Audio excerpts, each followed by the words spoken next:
Oi pessoal, tudo bem com vocês?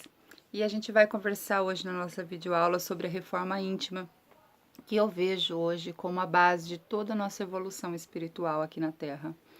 Nós vivemos num planeta de terceira dimensão, aonde a competição e a dualidade ainda é muito forte, muito enraizado na gente. Então a gente acaba entrando de uma certa maneira em sempre estar guerreando, né? Sempre estar competindo. A nossa sociedade é bélica, e essa palavra quer dizer, ela está em guerra, uns contra os outros e nós também contra nós mesmos, porque o ego faz com que a gente entre nesta guerra, nesta competição. E quando a gente para e começa a olhar para a gente e começa a dar um olhar mais fraternal e amoroso para nosso ser, a gente começa a perceber que a gente vive dentro desse mundo de guerra, neste planeta bélico. Eu estudei bastante a Joana de Ângeles sobre a reforma íntima dela, que ela fala muito da nossa psique, do que está enraizado dentro, nas nossas raízes mesmo. E nós trazemos muito isso no nosso dia a dia, as nossas crenças, aquilo que a gente acredita. Está tudo enraizado dentro de nós. E a reforma íntima, ela sempre deve começar com uma grande limpeza, uma expurgação de tudo aquilo que a gente trouxe enraizado de outras vidas e dessa atual vida, de uma maneira que a gente vai começar a se conhecer e se transformar, se limpar, se conhecer de uma maneira aonde a gente vai botar para fora, mas tem que ser de uma maneira saudável. E para ser de uma maneira saudável é uma maneira lenta.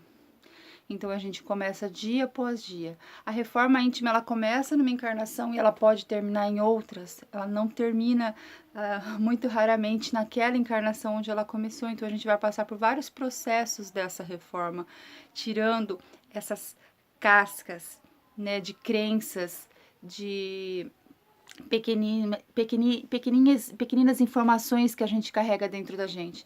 Em um dos vídeos que eu gravei para Plenamente, eu coloquei a gente como uma luz pura, uma luz divina.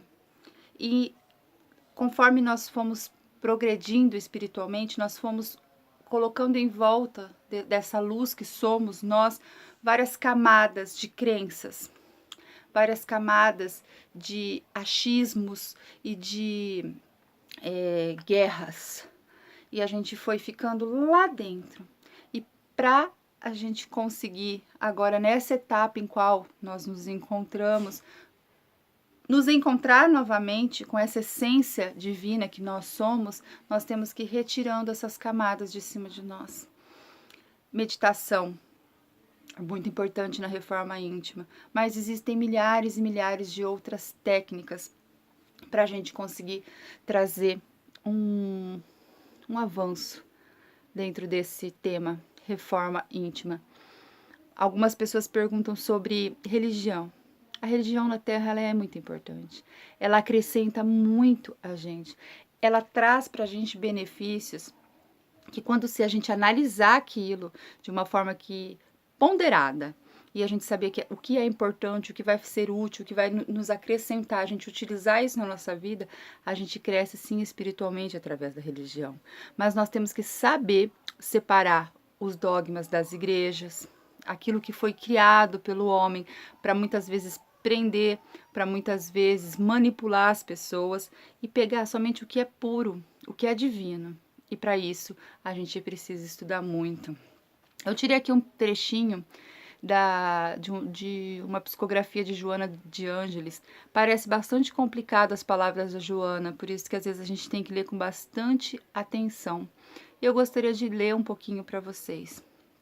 Quando puderes, postergar a prática do mal até o momento que possa vencer essa força doentia que te empurra para o abismo, provocado pela perversidade que campeia à solta, age em silêncio, mediante a oração que te resguarda na tranquilidade.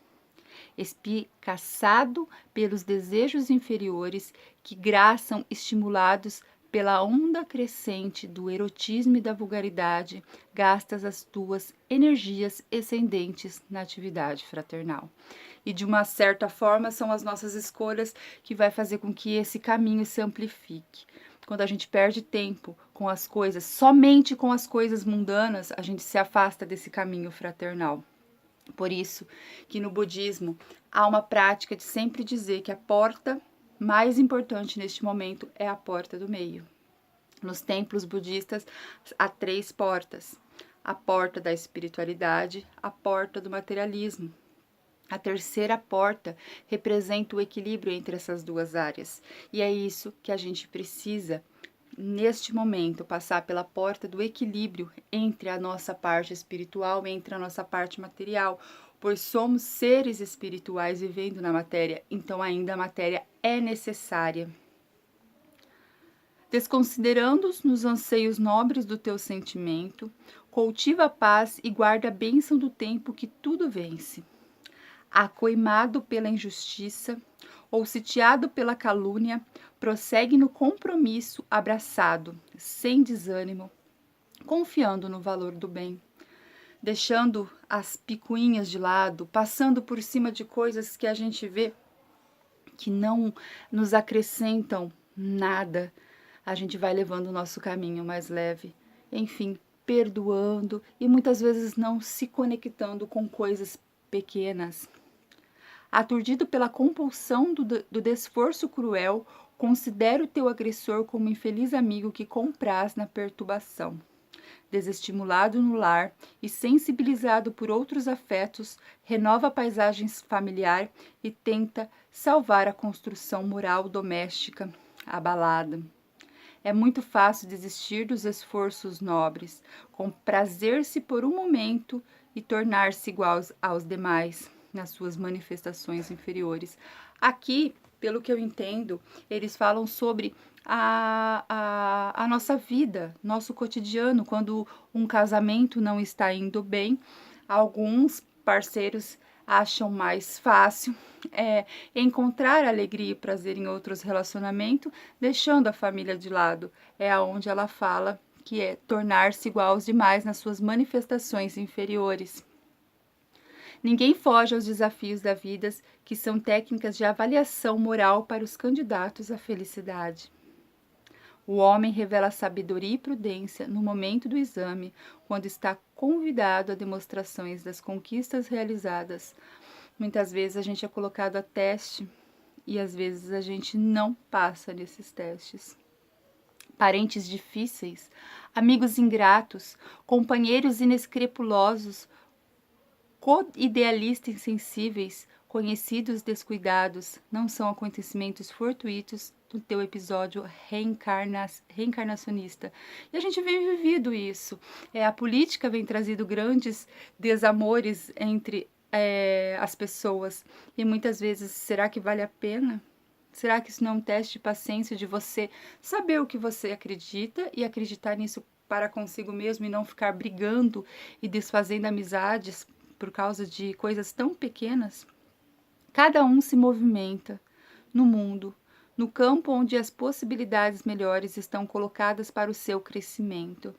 Nem sempre se recebe o que se merece, antes são propiciados recursos para mais amplas e graves conquistas que darão resultados mais valiosos. Assim, aprenda a controlar as suas más inclinações e adie o teu momento infeliz.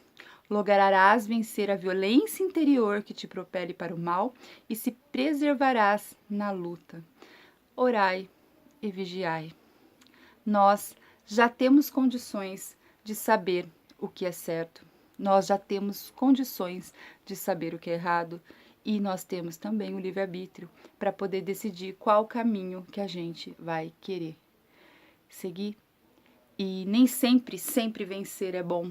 Nem sempre estar à frente é bom. Sempre que surge oportunidade, faze o bem, por mais insignificante que te pareça. Gere o momento de ser útil e aproveite. Fazer o bem não é só bom para quem recebe, é bom para quem faz o bem, seja nos mínimos detalhes do nosso dia a dia. Às vezes, um sorriso, um abraço é fazer o bem. Para quem está honestamente interessado na reforma íntima, cada instante lhe faculta a conquista que investe no futuro, lapidando-se e melhorando-se sem cansaço. Toda a ascensão exige esforço, adaptação e sacrifício. Toda queda resulta em prejuízo, desencanto e recomeço. Trabalha-te interiormente, vencendo limites e obstáculos, não considerando os terrenos vencidos, porém fitando as paisagens ainda a percorrer. A tua reforma íntima te concederá a paz, porque há nelas e a felicidade que deseja. Refletir sobre as nossas atitudes, rever aquilo que foi feito, analisar o que pode ser feito de melhor. Contribuir para que o mundo seja um mundo mais pacífico e trazer para a gente uma postura mais amorosa diante de todas as circunstâncias da vida. Essa é a nossa verdadeira missão. Alguns vão evoluir rapidamente em algumas coisas, outros menos. Alguns estarão lá na frente em alguns critérios, outros mais atrás. Mas no fim, todos nós vamos chegar aonde está designado a chegar, que é a ascensão da nossa consciência, que é a expansão da nossa consciência, a ascensão do nosso espírito.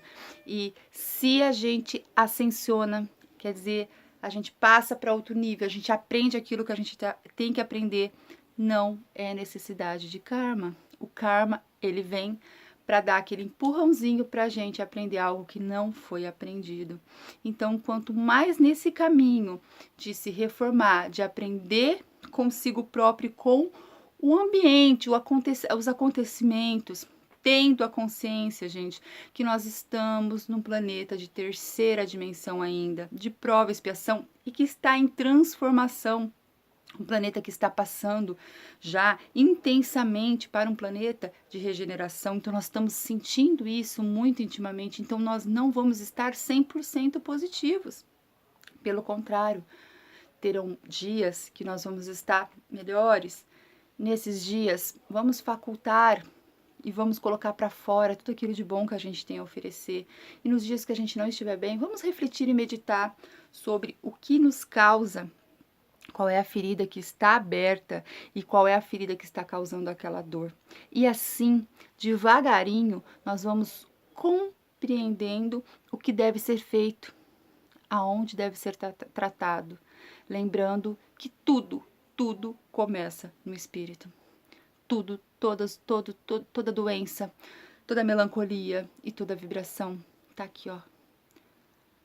Se o nosso pensamento vem do espírito, que o nosso pensamento é energia criadora, tudo está nos nossos pensamentos. Nós somos os nossos pensamentos.